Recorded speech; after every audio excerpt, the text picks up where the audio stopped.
welcome to my channel and to another video. So today we are going to talk about continuous charge distribution. ये क्या होता है and ये हमने क्यों लिया है, इसके बारे में we will talk about today. अच्छा, हमें ना पहले से पता है, हमने चार्ज के बारे में काफ़ी कुछ देख लिया है एंड हमने उसकी काफ़ी प्रॉपर्टीज़ भी देखी थी एंड उनमें से जो एक बहुत इम्पॉर्टेंट प्रॉपर्टी थी क्वांटाइजेशन ऑफ इलेक्ट्रिक चार्ज, वो क्या कहती थी कि अगर आपको किसी की बॉडी पे चार्ज निकालना है ना, क्यों अगर आपने निकालना है तो वो क्या होता था, वो होता था integral multiple of elementary charge. मतलब अगर कोई भी बॉडी चार्ज होती है तो अगर आप उसके ऊपर चार्ज निकालना चाहते हो तो आप कैसे निकालोगे, आप जितने भी नंबर ऑफ इलेक्ट्रॉन्स का ट्रांसफ़र हो रहा है ना, आप वो नंबर लोगे, वो इंटीजर लोगे और आप उसको मल्टीप्लाई करोगे with the charge of 1 electron, है ना। तो वो आ जाता था Q is equal to N into E. और इसका मतलब ये निकल के आता था कि अगर 1 इलेक्ट्रॉन ट्रांसफ़र होता है, 2 इलेक्ट्रॉन ट्रांसफ़र होते हैं, 3 इलेक्ट्रॉन्स ट्रांसफ़र होते हैं, तभी हम चार्ज को निकाल सकते हैं, है ना। तभी चार्ज निकालना पॉसिबल है, क्योंकि इंटीजर जो है वो या तो 1 होगा या 2 होगा या 3 होगा, ठीक है। इनके बीच का तो कोई नंबर पॉसिबल होता नहीं था। तो हम ये कहते थे कि अगर चार्ज इंक्रीज़ होगा या डिक्रीज़ होगा तो वो स्टेप्स में इंक्रीज़ या डिक्रीज़ होगा, कुछ इस तरीके से।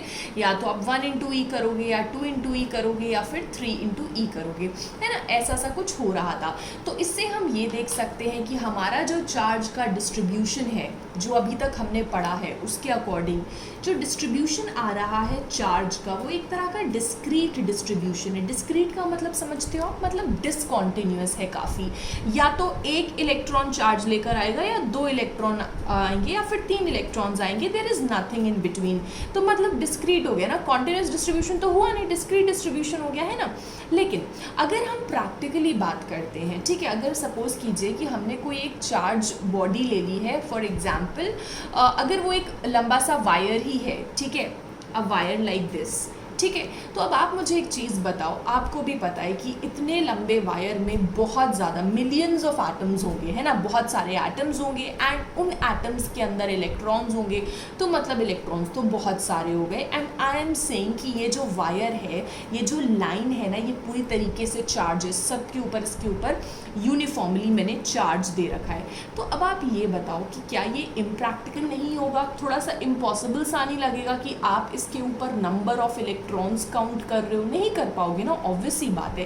क्योंकि ये जो हमने लिया है, this whole chunk of wire, ये काफ़ी बड़ा है, ठीक है। इसका जो ये जो पूरा जो साइज़ है इस कंडक्टर का या whatever material we are taking, जो बॉडी का जो कि चार्ज है, वो चार्ज्ड बॉडी तो बहुत बड़ी हो गई ना इन कंपैरिजन टू किसके, this charged body is very much greater than what, charge on an electron और प्रोटॉन, है ना। तो अगर आप देखो कि ये जो बॉडी है या ये जो चार्ज्ड बॉडी है, ये साइज़ में बहुत बड़ी है in comparison to charge on an electron और प्रोटॉन, तो आप ये बोल सकते हो कि अगर आप मैक्रोस्कोपिक स्टडी करते हो, है ना, किसी भी चार्ज्ड बॉडी की, तो it is not possible to count the number of electrons. आप नहीं काउंट कर सकते, होल चंक्स ऑफ इलेक्ट्रॉन्स एक एक जगह पर इकट्ठे होंगे एंड आप डिफ्रेंशिएट नहीं कर पाओगे कि 1 इलेक्ट्रॉन है या 2 इलेक्ट्रॉन है या 3 इलेक्ट्रॉन है। ये तो मैं बहुत कम वैल्यूज़ बोल रही हूँ, क्योंकि यहाँ पे मिलियंस ऑफ इलेक्ट्रॉन्स होंगे पूरी चार्ज बॉडी पे और पॉसिबल नहीं है कैलकुलेट करना कि कितना n आएगा, है ना। तो आप कैसे कह सकते हो कि जो डिस्ट्रीब्यूशन है वो डिस्क्रीट है। तो हम इस नतीजे पर पहुँचे, इस कंक्लूजन पर पहुँचे, अगर आप माइक्रोस्कोपिक स्टडी करते हो तो इट्स फाइन, आप ले सकते हो कि जो डिस्ट्रीब्यूशन है वो डिस्क्रीट है।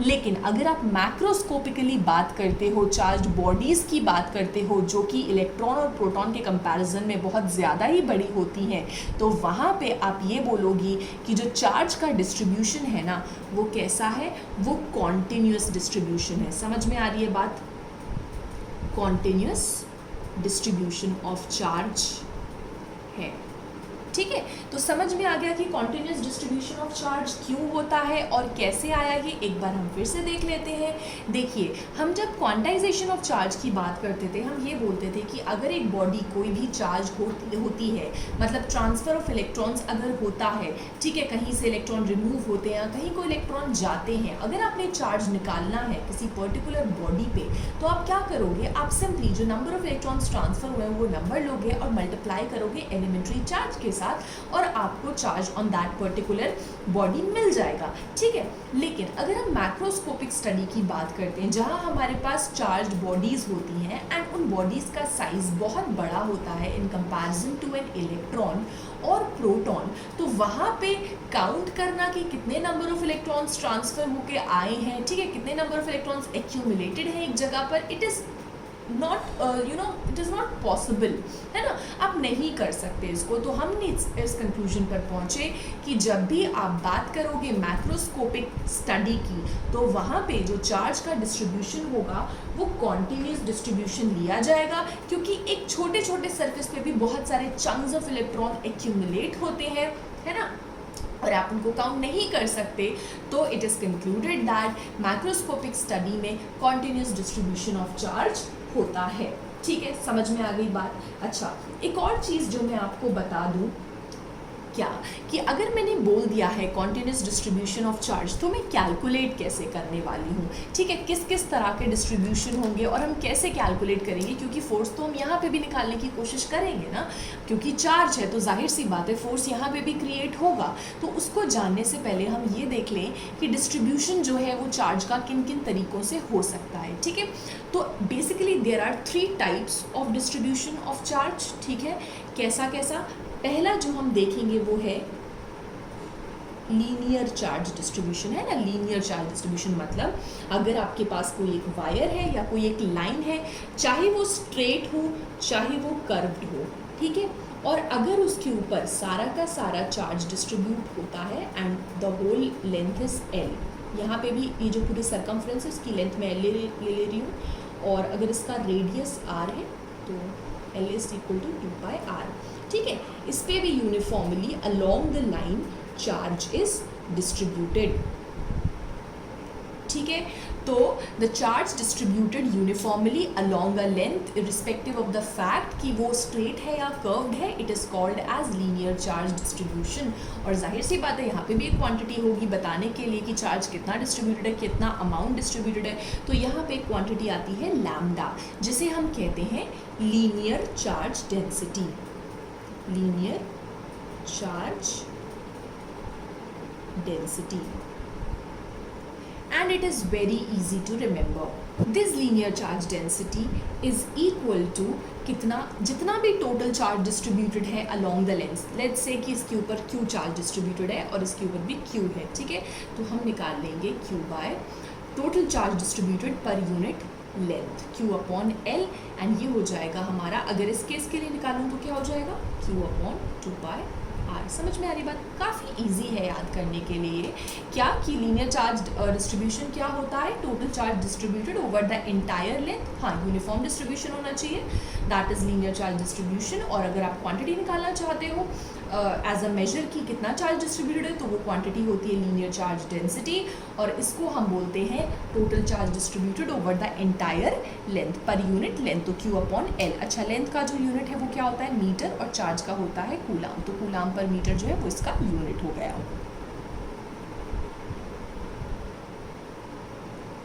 Now moving on to the next type, दूसरा टाइप जो मैं दिखाना चाहती हूँ आपको वो है surface charge distribution. Surface charge distribution क्या होगा, एज द नेम सजेस्ट कि अगर सारा का सारा चार्ज यूनिफॉर्मली डिस्ट्रीब्यूटेड है ओवर द एंटायर सरफेस, तो that type of distribution is called as surface charge distribution. जैसे फॉर एग्जांपल ये मेरे पास कोई एक शीट आ गई जिसका सरफेस एरिया S है एंड इसके ऊपर यूनिफॉर्मली चार्ज ऐसे डिस्ट्रीब्यूटेड होगा, ठीक है, या फिर मैं एक स्फेरिकल शेल ले लूँ, ठीक है, उसके सरफेस पे, ठीक है, जैसे मैं आपको एक एग्जांपल बताऊँ, जैसे आपकी टेनिस बॉल होगी, ठीक है, टेनिस बॉल का जो आउटर वाला पूरा पोर्शन है, अगर आप उसको पूरा चार्ज कर दो, उसके ऊपर पूरा चार्ज जो है वो यूनिफॉर्मली डिस्ट्रीब्यूट करा दो, है ना, वो पूरे उसके सरफेस एरिया पे हो जाएगा, ठीक है। तो ऐसा जो डिस्ट्रीब्यूशन होता है वो कहलाता है सरफेस चार्ज डिस्ट्रीब्यूशन, और इसको रिप्रेजेंट करने के लिए क्वांटिटी आती है सिग्मा। प्लीज़ इसका ध्यान रखिएगा, क्योंकि अभी हम इसको later section of this chapter में हम पढ़ने वाले हैं, सिग्मा को यूज़ करेंगे बहुत। तो सिग्मा जो है वो है सरफेस चार्ज डेंसिटी।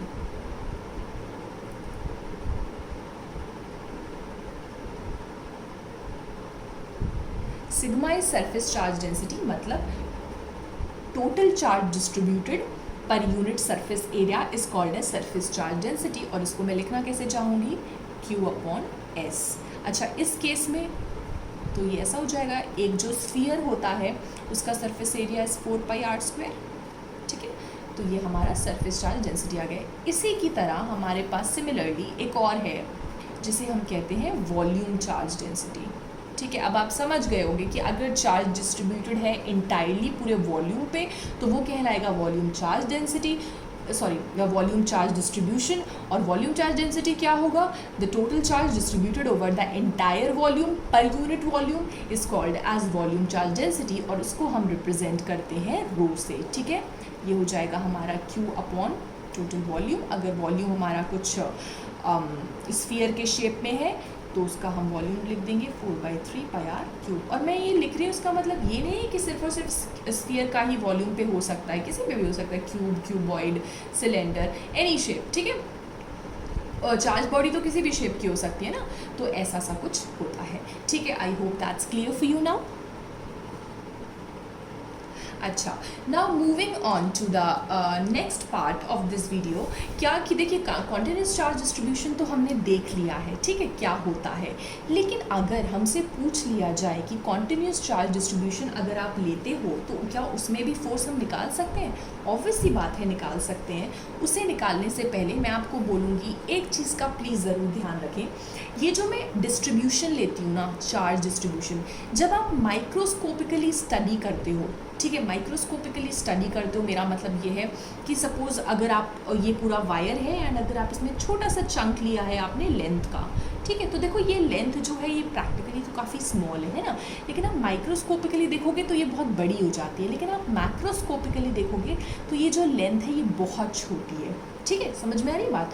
कहने का मतलब ये है कि जब आप चार्ज डिस्ट्रीब्यूशन पढ़ते हो, ठीक है, या फिर चार्ज डेंसिटीज़ जब आप देखते हो, तो अगर आप माइक्रोस्कोपिकली देखोगे तो वो बहुत बड़ी लगेंगी, लेकिन आप मैक्रोस्कोपिकली देखोगे तो ये जो भी लेंथ या ये जो भी सरफेस एरिया या ये जो भी वॉल्यूम हम लेते हैं ये काफ़ी छोटे होते हैं मैक्रोस्कोपिकली। ठीक है, तो इस चीज़ को ध्यान में रखना है। आगे बढ़ते हैं और फोर्स निकालते हैं। ठीक है, अच्छा, हम ये अज्यूम कर ले रहे हैं, क्या अज्यूम कर ले रहे हैं कि मेरे पास एक चार्ज्ड बॉडी है, ठीक है, और उसमें मैंने क्या किया है कि मैंने उस चार्ज्ड बॉडी को ना अलग अलग डिफरेंट पार्ट्स में डिवाइड कर दिया, छोटे छोटे पार्ट्स में डिवाइड कर दिया, एंड उनमें से एक छोटा पार्ट मैंने लिया है वॉल्यूम का डेल्टा V। ठीक है, ये जो सारा कुछ अरेंजमेंट है ये आप ऑलरेडी 11th में देख चुके हो, लेकिन एक बार एक ब्रीफ एक क्विक रिविजन कर लेते हैं। क्या कि अगर आपको कभी भी कुछ रिप्रेजेंट करना होता है, अगर आप उसका पोजिशन कोऑर्डिनेट या आप उसकी डिस्टेंस देखना चाहते हो, तो वी ऑलवेज अज्यूम कि ओरिजिन से ये कुछ पर्टिकुलर डिस्टेंस पे रखा हुआ है, एंड सिंस ये जो डिस्प्लेसमेंट है ये वेक्टर होता है तो इसलिए हमने इसको वेक्टर से रिप्रेजेंट कर रखा है। ठीक है, और यहाँ पे जिस चार्ज के साथ हम फोर्स निकालना चाहते हैं वो भी एक काफ़ी स्मॉल चार्ज है Q0, जो मैंने पॉइंट P पर रखा हुआ है। और एक और चीज़ देखिए कि यहाँ से यहाँ तक का डिस्टेंस वेक्टर आ रहा है, यहाँ से यहाँ तक का डिस्टेंस वेक्टर RO है। ठीक है, लेकिन अगर मैं ये निकालूंगी, क्योंकि मुझे तो ये दोनों चाहिए ना, क्योंकि ये जो है ये स्मॉल चार्ज डिस्ट्रीब्यूशन है जिसकी वजह से मुझे फोर्स निकालना है इसके ऊपर या फिर इसकी वजह से इसके ऊपर, है ना। तो मैं इन दोनों के बीच का डिस्टेंस देखूंगी, क्योंकि सेपरेशन जो R होता था that was distance between the two charges, तो वो मैंने वेक्टर R लिया है। लेकिन ये वेक्टर R फर्दर बराबर होता है vector R0 minus vector RI के। ये कैसे होता है?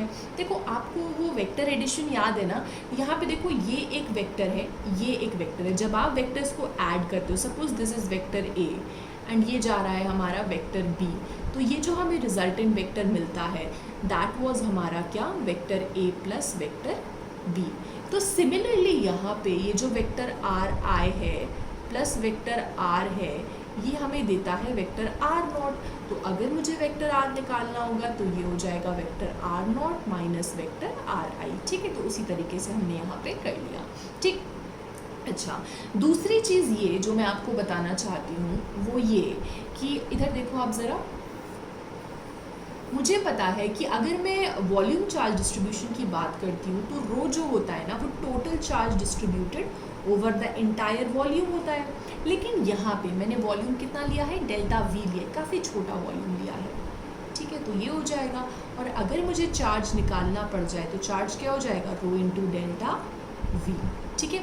सिमिलरली अगर मैं एक लाइन चार्ज लेती हूँ, ठीक है, और वो जो लाइन का जो लेंथ है दैट इज़ वेरी स्मॉल, ठीक है, वो जो पार्ट्स मैंने किए हैं वो काफ़ी स्मॉल हैं, तो मैं क्या लिख सकती हूँ कि लैम्डा जो है वो तो क्यू अपॉन एल होता है, लेकिन यहाँ पे मैं काफ़ी स्मॉल लेंथ ले रही हूँ तो डेल्टा एल हो गया, और यहाँ से अगर मुझे क्यू निकालना पड़ गया तो मैं कैसे निकालूंगी, लैम्डा इंटू डेल्टा एल, है ना। सिमिलरली अगर मुझे क्या निकालना हुआ, सिग्मा, सिग्मा क्या होता है, सिग्मा क्या होता है, Q अपॉन सरफेस एरिया, है ना, S, तो Q अपॉन S, तो अगर मैं स्मॉल सरफेस एरिया ले रही हूँ तो डेल्टा S हो जाएगा, तो ये हो जाएगा Q is equal to sigma into delta S, ठीक है। तो ये चीज़ समझ में आ गई होगी आपको, आई होप दैट्स क्लियर। अच्छा, so what are we doing, we are calculating the force, और फोर्स के लिए हम कूलम्ब्स लॉ वाला फॉर्मूला ही यूज़ करेंगे, एंड यहाँ पे हम क्या करें, एक स्मॉल चार्ज का फोर्स निकाल रहे हैं, किसके साथ, एक चार्ज बॉडी है और उसको हमने बहुत छोटे छोटे पार्ट्स में डिवाइड कर लिया है और उसके ऊपर यूनिफॉर्मली डिस्ट्रीब्यूटेड है चार्ज, हम उसके साथ निकाल रहे हैं। तो ये दोनों ही अगर स्मॉल चार्जेस हैं तो जो हमारा फोर्स निकलेगा वो भी काफ़ी स्मॉल होगा ना, तो उसको मैं डी एफ वेक्टर से रिप्रेजेंट कर रही हूँ। सेम फॉर्मूला लगाऊंगी जो हमने Coulomb's law in vector form में किया था, 1/4 pi epsilon not Q not, और ये जो क्यू है टोटल वो क्या हो जाएगा, रो डेल्टा वी मैंने कर दिया, अपॉन आर स्क्वायर, इनके बीच का सेपरेशन, और इसको मैं वेक्टर फॉर्म में कर रही हूँ तो यूनिट वेक्टर आर कैप हो गया, है ना। अच्छा, अगर मैं टोटल फोर्स निकालूंगी तो मैं इसको पूरा ऐड कर दूंगी, समेशन कर दूंगी, लेकिन सिंस मेरा ये जो डेल्टा वी है it is very small, delta V tends to zero, तो जब delta V tends to zero होता है तो ये समेशन कन्वर्ट हो जाता है इन इंटीग्रल, तो ये हमारा कुछ ऐसा एक्सप्रेशन आ जाएगा, ठीक है। सिमिलरली अगर हम लेंथ के साथ देखते हैं तो वही सारी चीज़ें करनी है और उसका एक्सप्रेशन हमारे पास कुछ ऐसा आ जाएगा, और सरफेस के लिए कुछ ऐसा आ जाएगा, ठीक है। I hope that's clear for you now, ठीक है। So let's wrap up this video. अगर फिर भी आपको कुछ समझ में नहीं आया है या फिर कुछ भी अगर आपको दिक्कत है, ठीक है, तो feel free to email me at the email ID which is given in the description box below, या फिर आप यहाँ पे कॉमेंट सेक्शन में कॉमेंट भी डाल सकते हो अगर आपको कोई भी डाउट्स हैं तो। Okay, thank you for watching, happy learning.